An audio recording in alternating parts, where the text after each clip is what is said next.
কর্ম কি? স্বামী বিবেকানন্দ বলছেন, কর্ম শব্দটি সংস্কৃত ক্রি ধাতু হইতে নিষ্পন্ন।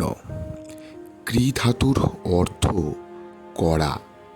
যারা কিছু করা হয় তাহাই হল কর্ম। এই শব্দটির আবার পারিভাষিক অর্থ কর্মফল। দার্শনিকভাবে ব্যবহৃত হইলে কখনো কখনো উহার অর্থ হয় সেই সকল ফল আমাদের পূর্ব কর্ম যেগুলির কারণ।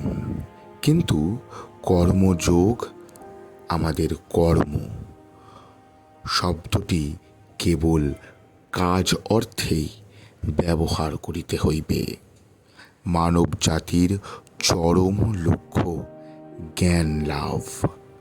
প্রাচ্য দর্শন আমাদের নিকটে এই একমাত্র লক্ষ্যের কথাই বলিয়াছেন। মানুষের চরম লক্ষ্য সুখ নয়, জ্ঞান।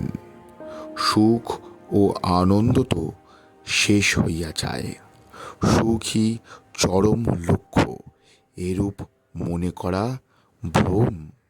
জগতে আমরা যত দুঃখ দেখিতে পাই তাহার কারণ মানুষ অজ্ঞের মতো মনে করে সুখই আমাদের চরম লক্ষ্য।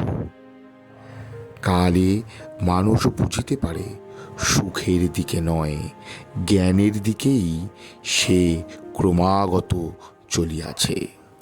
দুঃখ ও সুখ উভয়ই তাহার মহান শিক্ষক।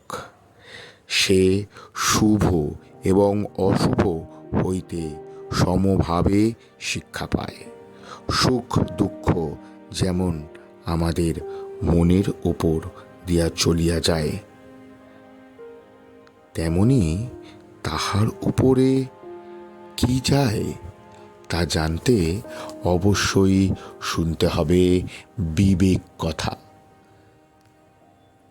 স্বামী বিবেকানন্দ বলছেন, কর্মই হল চরিত্র গঠনের মূল উপাদান। তাই কর্ম এবং চরিত্রের দুয়ের মেলবন্ধন। সেসব জানতে অবশ্যই সাবস্ক্রাইব করুন আমাদের ইউটিউব চ্যানেল। আর যাওয়ার সময় লিখে দিয়ে যান, জয় তু স্বামীজি। তবে শেয়ার করতে ভুলবেন না কিন্তু।